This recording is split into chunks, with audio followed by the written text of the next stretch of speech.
Good morning dear students. बच्चों, हम civics का चैप्टर 5 पढ़ रहे थे, वुमेन चेंज द वर्ल्ड। महिलाओं ने किस तरह से दुनिया बदली। हमने आज का हमारे टॉपिक में हम पढ़ेंगे learning for change. Learning for change मतलब परिवर्तन के लिए सीखना। आज के हम टॉपिक में पढ़ेंगे कि किस तरह से लेडीज़ ने, महिलाओं ने, वुमेन ने किस तरह से संघर्षों के बाद अपनी पढ़ाई शुरू की। स्कूल जाना आपके जीवन का एक बहुत ही इम्पोर्टेंट, बहुत ही महत्वपूर्ण पार्ट है। Going to school is an extremely important part of your life. As more and more children enter school every year, we being to think that is a normal for all children to go to school।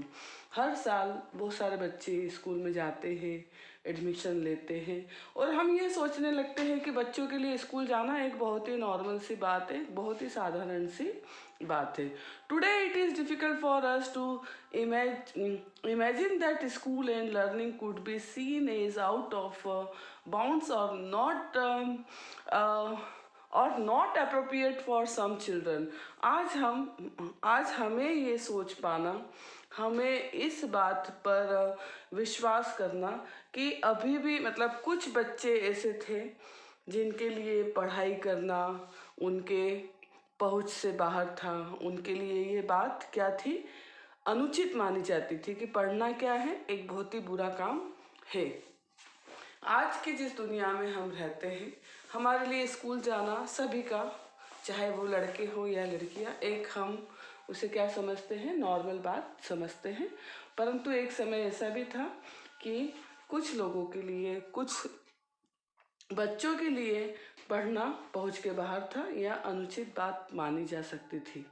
But in the past the skill of reading and writing was known to only a few. परंतु आपको मालूम है, past में, अतीत में लिखना और पढ़ना कुछ ही लोग जानते थे। और जो बच्चे थे, आगे देखिए, in communities that taught sons to read and write, daughter were not allowed to learn the alphabet. क्या होता था, कुछ ही बच्चों को पढ़ने के लिए भेजा जाता था और अधिकांश बच्चे वही काम करते थे जो उनके परिवार में होता था या उनके बड़े बुजुर्ग करते थे। और लड़कियों के लिए तो स्थिति और भी खराब थी। उनको जहाँ लड़कों को समाज में पढ़ना लिखा सिखाया जाता था, वहाँ पे लड़कियों को अल्फ़ाबेट तक सीखने की अनुमति नहीं थी। अल्फ़ाबेट मतलब अनाराम, क ख ग घ, ABCD जिसे हम कहते हैं, अल्फ़ाबेट तक हम उस समय लड़कियों को पढ़ने की अनुमति नहीं थी। अक्षर ज्ञान भी उन्हें नहीं सिखाया जाता था, उन्हें अक्षर सीखने तक की अनुमति नहीं थी। यहाँ तक कि उनके परिवारों में जहाँ पॉटरी, वेविंग एंड क्राफ्ट वर टॉच, जहाँ पर पॉटरी मतलब कुम्हारी, बुनकरी मतलब वस्त्र बुनना या क्राफ्ट वर्क, हस्तकला सिखाई जाती थी। और ऐसा माना जाता था कि लड़कियां और लेडीज़, वुमेन, सिर्फ इस काम में हेल्प करने तक ही उन्हें सीमित माना जाता था। उन्हें इस चीज़ों के लिए भी परमिशन नहीं थी। एग्जाम्पल के तौर पर आपको दिया गया है, for example, in the pottery trade women collected the mud and prepared the earth for the pots. अब देखिए, यहाँ पर आपको बताया गया है एग्जाम्पल के तौर पर, कुम्हार के व्यवसाय के लिए स्त्रियाँ क्या करती थी, वुमेन क्या करती थी, मिट्टी इकट्ठी करना, मड मतलब मिट्टी एकत्र करना और उसे बर्तन बनाने के लिए तैयार करना। But since they did not operate the wheel, they were not seen as potters. पर आगे वो व्हील ऑपरेट नहीं करती थी। व्हील मतलब जिस पर वो बर्तन बनाए जाते थे, मिट्टी के बर्तन बनाते हैं, चाक जिसे कहते हैं, व्हील, वो उसे ऑपरेट नहीं करती थी, इसलिए उन्हें पॉटर्स भी नहीं कहा जाता था। मतलब लेडीज़ को, वुमेन का क्या काम था, सिर्फ वो हेल्प करेगी, जो भी काम है, पॉटरी है, वेविंग है, क्राफ्ट वर्क है, इसमें जो भी काम है हेल्पिंग वर्क वुमेन करेगी और उन्हें पूरा वर्क भी नहीं करने दिया जाता था, सिर्फ मदद करने तक ही सीमित रखा जाता था।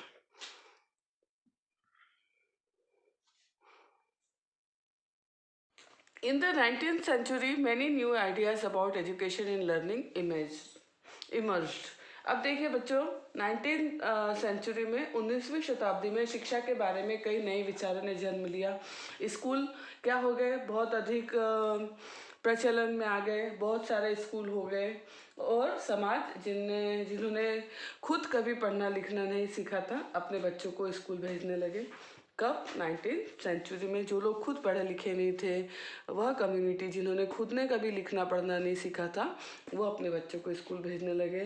तब भी लड़कियों की एजुकेशन के लिए, लड़कियों की शिक्षा को लेकर बहुत ही विरोध हुआ करता था, बहुत ही अपोजिशन हुआ करता था। इसके बावजूद बहुत सी वुमेन ने, बहुत सी महिलाओं ने और पुरुषों ने क्या किया, गर्ल्स के लिए स्कूल खोले। But there was a lot of opposition to educating girls. Even then, many women and men made a effort to open school for girls. Women struggled to learn to read and write. और बहुत सारी women ने पढ़ना और लिखना सीखने के लिए बहुत सारे संघर्ष किए। आज हम इसी तरह से 2-3 स्टोरीज पढ़ेंगे कि किस तरह से महिलाओं ने संघर्ष करके पढ़ना सीखा। सबसे पहले आपको यहाँ पर एक पिक्चर दिया गया है रमाबाई का। देखिए यहाँ पर रमाबाई है ये, और इनका जन्म 1858 में हुआ था, 1858 to 1922। रमाबाई अपनी बेटी के साथ है और इन्होंने क्या किया है, वुमेन एजुकेशन के लिए, महिलाओं के पढ़ने के लिए स्वयं क्या हुई है, योद्धा के रूप में ये आगे आई, एक चैंपियन के रूप में यह आगे आई। वे स्वयं कभी स्कूल नहीं गई, पर अपने माता पिता से उन्होंने पढ़ना लिखना सीख लिया। यहाँ पर हम रमाबाई के बारे में पढ़ रहे हैं कि ये खुद कभी स्कूल नहीं गई थी, पर इन्होंने अपने पेरेंट्स से पढ़ना सीख लिया। उन्हें क्या कहा जाता था, पंडिता। पंडिता की उपाधि दी गई क्योंकि वे संस्कृत पढ़ना लिखना जानती थी, और उस समय की औरतों के लिए, उस समय की महिलाओं के लिए ये बहुत बड़ी बात थी कि वुमेन लेडीज संस्कृत पढ़ सके। औरतों को तब तक नॉलेज अर्जित करने की परमिशन नहीं थी, औरतों को उस समय पढ़ने की अनुमति नहीं थी। उन्होंने 1898 में पुणे के पास खेड़गांव में वहाँ पर एक मिशन उन्होंने बनाया, जहाँ पर वे क्या करती थी, विधवा स्त्रियों को और गरीब जो भी महिलाएं थी उन्हें पढ़ने लिखने तथा अपना जो भी जीवन है स्वतंत्र होने के लिए उन्हें एजुकेशन दी जाती थी, उन्हें पढ़ना लिखना सिखाया जाता था। उन्होंने बहुत सारी चीज़ें भी महिलाओं को सिखाई, बहुत सारी चीज़ें बनाना उन्होंने सिखाया, जैसे they were taught variety of skills from carpentry to running a printing press, skills that are not usually taught to girls even today। और उस समय उन्होंने ये काम जो थे महिलाओं को सिखाए, जो कि आज के समय में, वर्तमान के समय में भी लड़कियां को कम ही सिखाए जाते हैं। जिस तरह से प्रिंटिंग प्रेस चलाना, कारपेंटरी करना, हम देखते हैं कि ये वाले काम सारे आज भी क्या होते हैं, मेल पर्सन के द्वारा ही किए जाते हैं, फीमेल पर्सन के द्वारा ये काम नहीं किए जाते हैं। और यहाँ पर देखिए आपको रमाबाई का यहाँ पर प्रिंटिंग प्रेस का आपको पिक्चर भी दिया गया है। ये क्या है, उनका प्रिंटिंग प्रेस है। और रमाबाई का जो मिशन है ये आज भी वर्तमान समय में भी चल रहा है, जहाँ पर महिलाओं को इस तरह के काम सिखाए जाते हैं ताकि वे अपनी रोजी रोटी, अपना जो भी काम है उसे कर सके। इसके बाद हम देखेंगे अगली स्टोरी है। देखिए बच्चों, अगली स्टोरी जो हम पढ़ रहे हैं ये राज सुंदरी देवी के बारे में है। Let us read about the experience of Raj Sundari Devi 1800 to 1890, who was born in West Bengal some 200 years ago। लगभग 200 साल पहले राज सुंदरी देवी का जन्म वेस्ट बंगाल में हुआ था। At the age of 60 she wrote her autobiography in Bangla. उन्होंने लगभग 60 वर्ष की अवस्था में अपनी ऑटोबायोग्राफी लिखी बांग्ला भाषा में। And her book titled Amar Jeevan is the first known autobiography written by an Indian woman। और उनकी जो ऑटोबायोग्राफी का नाम था अमर जीवन, वो क्या थी, एक भारतीय महिला द्वारा लिखी गई पहली आत्मकथा थी। आत्मकथा आप सभी अच्छे से जानते हैं, जो व्यक्ति अपने खुद के जीवन पर लिखता है। Rajsundari Devi was a house wife from a rich landlords family. At that time it was believe that if a women learn to read and write she would bring bad luck to her husband and become a widow. यह उस समय की बात है। देखिए राजसुंदरी देवी जो कि एक बहुत ही धनवान जमींदार परिवार की क्या थी, हाउसवाइफ थी, गृहिणी थी। और उस समय लोगों का ऐसा मानना था कि यदि लड़की को पढ़ती लिखती है, अगर अगर लड़की को पढ़ाया लिखाया जाए तो वो अपने पति के लिए बैड लक होती है, दुर्भाग्य लाती है और विधवा हो जाती है। इसके बावजूद उन्होंने अपनी शादी के बहुत समय बाद स्वयं ही खुद ही छुप छुप कर पढ़ना लिखा सीखा। अब यहाँ पर उनकी आत्मकथा से जो लिया गया है मैं उसे आपको जल्दी जल्दी समझाती हूँ। और जैसा कि मैंने आपको पहले भी कहा है, आप चैप्टर रीड करके रखेंगे ताकि जब भी एक्सप्लेन किया जाए आपको किसी तरह की कोई प्रॉब्लम ना हो। आइए आगे पढ़ते हैं।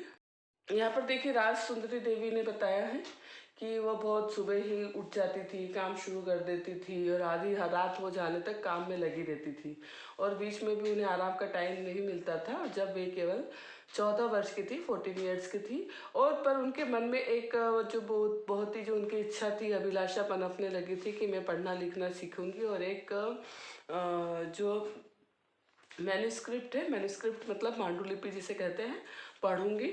और पर वे अपने आप को बहुत अनलकी मानती थी कि उस समय जो है वुमेन को नहीं पढ़ाया जाता था। और बाद में उन्होंने अपने खुद के विचारों का विरोध उन्हें करना पड़ा था कि मुझे क्या हो गया है, जब जब लड़कियां पढ़ती नहीं हैं तो फिर मैं कैसे पढ़ूंगी। और यहाँ पर देखिए उन्होंने बताया कि वो चैतन्य भागवत जो कि एक संत का जीवन था उसे पढ़ रही थी। और जब भी उन्हें रसोई में जब वो भोजन बना रही होती थी तो उनके मन में यही विचार होते थे कि उन्हें पढ़ना है। इसी तरह से उन्होंने एक बात यहाँ पर कही है, राजसुंदरी देवी ने एक बात कही है कि वो अपने पति के द्वारा दी गई एक किताब थी जिसका नाम चैतन्य भागवत नामक किताब थी, जो उनके पति ने उनके बड़े बेटे को रखने के लिए दी थी। तब उन्होंने क्या किया, राजसुंदरी देवी ने उसमें से एक पेज फाड़कर छुपा दिया। और उस किताब में से पेज फाड़कर छुपाना भी क्या था, एक बहुत बड़ी बात थी कि चुपचाप से पेज फाड़ना, उसे छुपा देना। क्योंकि उस समय उनके हाथ में वो पेज अगर कोई देख लेता तो घर में बहुत बड़ा बवाल मच सकता था। और उन्होंने क्या किया, उस पेज को छुपाने के बाद उनका बड़ा बेटा जो था उस समय ताड़ के पत्तों पर लिखना सीख रहा था। अक्षर उस समय ताड़ के पत्तों पर बनाए जाते थे, उस पर प्रैक्टिस की जाती थी। उन्होंने उसमें से भी एक पेज फाड़कर छुपा दिया। वो जब भी उन्हें टाइम मिलता चुपचाप से जाकर उन दोनों पेज के क्या करती थी, वो अल्फ़ाबेट्स को, अक्षरों को मिलाती थी। और इस तरह से बहुत लंबी कोशिशों के बाद उन्होंने पढ़ना सीखा। उन्होंने दोनों पेज को फाड़ा, दोनों पेज के उन्होंने अक्षरों को मिलाया, जो भी उन्होंने सीखा था, जो भी बोलती थी उसे उन्होंने अक्षरों से मिला मिला के उन्होंने क्या किया, पढ़ना सीखा। और उन्होंने खुद ही इस तरह से पढ़ा। और राजसुंदरी देवी ने जो भी अल्फ़ाबेट का जो उन्होंने अक्षर ज्ञान था, उन्हें चैतन्य भागवत पढ़ने का अवसर दिया। उन्होंने चैतन्य भागवत नामक जो किताब थी उसे पढ़ा। और उसके बाद उन्होंने अपने जो भी उनका लेखन था, उन्होंने दुनिया को उस समय स्त्रियों का जो जीवन था उसे जानने का एक अवसर दिया। और इस तरह से राजसुंदरी देवी ने अपनी जो आत्मकथा लिखी उसके अंदर इन सभी चीज़ों का उन्होंने अनुभव लिखा। ऐसे में भी दिन होते थे जब उन्होंने दिन भर उन्हें बिल्कुल भी टाइम नहीं मिलता था, दिन भर काम करना होता था और उन्हें इतना समय भी नहीं मिलता था कि वो बैठकर कुछ खा ले। पर फिर भी उन्होंने समय निकाल कर छुप छुप कर पढ़ना लिखा ना सीखा। और अपनी आत्मकथा में उन्होंने अपना ये सभी अनुभव लोगों से शेयर किया। और हमें जब इतना अच्छा अवसर मिलता है पढ़ने लिखने का, तब तो हमें बिल्कुल भी इसे नहीं गंवाना चाहिए। जिस तरह हम देख रहे हैं कि कितनी मुश्किल से लोगों ने पढ़ना सीखा था। इसी तरह से आपको यहाँ पर एक रुकैया सखावत हुसैन, जो कि उनका एक सपना था लेडी लैंड, लेडी लैंड मतलब जहाँ पर सिर्फ महिलाओं का ही राज है, इस तरह का एक आपको अनुभव यहाँ पर दिया गया है। इसे भी मैं आपको पढ़कर समझाती हूँ। लेडी लैंड आपको दिया गया है। लेडी लैंड रुकैया सखावत हुसैन नाम की महिला का था, जो एक बहुत ही रिच फैमिली में जिनका जन्म हुआ था। उनके पास बहुत ज़मीन थी और हालांकि उन्हें उर्दू पढ़ना लिखना आता था, परंतु फिर भी उन्हें बांग्ला भाषा और इंग्लिश लैंग्वेज उन्हें सीखनी थी। पर उस समय ऐसा माना जाता था कि इंग्लिश लैंग्वेज क्या है, अंग्रेजी भाषा क्या है, ऐसी भाषा के रूप में देखा जाता था कि वो क्या होती है। इंग्लिश जो लैंग्वेज होती है लड़कियों के सामने नए विचार रखती है, इसीलिए लड़कियों को उस समय इंग्लिश भाषा, इंग्लिश लैंग्वेज पढ़ने नहीं दिया जाता था। परंतु रुकैया ने अपने बड़े भाई और बहन के की हेल्प से बांग्ला और अंग्रेजी भाषा पढ़ना लिखना सीखा। आगे जाके वो एक राइटर बनी। यहाँ पे हम रुकैया सखावत हुसैन की बात कर रहे हैं। 1905 में जब वे केवल 25 ईयर्स की थी, तब उन्होंने इंग्लिश स्किल का मतलब अंग्रेजी भाषा का उन्होंने क्या किया, कौशल का अभ्यास किया। उन्होंने एक कहानी लिखी जिसका नाम था सुल्ताना's ड्रीम। यहाँ पर देखिए, रुकैया सखावत हुसैन ने एक जो कहानी लिखी थी उसका नाम था सुल्ताना's ड्रीम। सुल्ताना's ड्रीम मतलब सुल्ताना का स्वप्न। कहानी में सुल्ताना नामक एक लेडी थी, वुमेन थी। उसका क्या स्वप्न था, उस यहाँ पर सुल्ताना का स्वप्न बताया जा रहा है कि उसका जो स्वप्न था, उनका जो ड्रीम था, वो लेडी लैंड नाम की एक जगह पहुंचती है। लेडी लैंड मतलब जहाँ पर सिर्फ लेडीज़ों का ही राज है। यहाँ पर सुल्ताना अपने अपने सपने के बारे में वो इस तरह से बताती है कि वो एक ऐसी जगह गई जहाँ पर, उसका नाम क्या था, लेडी लैंड था। लेडी लैंड ऐसी जगह थी जहाँ पर स्त्रियों को पढ़ने का, काम करने का और नए नए जो आविष्कार करने का उन्हें फ्रीडम थी। The story images a woman called Sultana who reaches a place called Ladyland. Ladyland is a place where women had to freedom to study, work, and create invention like controlling rain from the clouds and flying air cars. In this Ladyland, the man has been sent into, यहाँ पर देखिए बच्चे, सुल्ताना का जो सपना था कि lady land में वो पहुंच गई है और उस जगह पर वो एक ऐसी जगह है जहाँ पर महिलाओं को पढ़ने का, काम करने का, इन्वेंशन करने का, आविष्कार करने का क्या था, फ्रीडम प्राप्त थी, स्वतंत्रता प्राप्त थी। और इस कहानी में जो महिलाएं थी वो क्या करती थी, बादलों से होने वाली बारिश को भी रोकने के उपाय खोजती है, हवाई कारें चलाती है और जो भी मेन के द्वारा जो भी बंदूक वगैरह जो चलाई जाती है, जो अस्त्र शस्त्र चलाए जाते हैं, उन सब के खिलाफ वो अपने वुमेन पावर से उन्हें हरा देती हैं। अपने जो भी उनके पास जो भौतिक क्षमता है उससे वो हरा देती हैं। और यहाँ पर उन्होंने बताया सुल्ताना जो लेडी लैंड में अपनी बहन सराहा के साथ ट्रैवलिंग पर जाती है, यात्रा पर जाती है, पर तभी उनकी आँख खुल जाती है और तब उन्हें पता चलता है कि मैं तो एक सपना देख रही थी। जैसे कि हमने देखा, रुकैया सखावत हुसैन उस समय महिलाओं को हवाई जहाज चलाना, कारें चलाने का स्वप्न देख रही थी। और आज ये सब चीज़ें क्या हो गई हैं, हकीकत बन गई हैं। जब लड़कियां एरोप्लेन चलाती है, गाड़ियां चलाती है, वहाँ पर उस समय लड़कियों को स्कूल जाने की स्वतंत्रता थी, जो आज हम देखते हैं कि लड़कियां पढ़ लिख सकती है, स्कूल जा सकती है, अपनी हायर एजुकेशन ले सकती है। इस तरह से शिक्षा ने रुकैया का जीवन बदल दिया। रुकैया केवल खुद ही एजुकेटेड होकर उन्होंने सेटिस्फेक्शन नहीं किया। उन्होंने 1910 में, यहाँ पर 1910 की बात कर रहे हैं कि 1910 में उन्होंने कोलकाता में लड़कियों के लिए एक स्कूल खोला जो आज भी क्या है, फंक्शनिंग है, मतलब जो आज भी वहाँ पर काम कर रहा है 1910।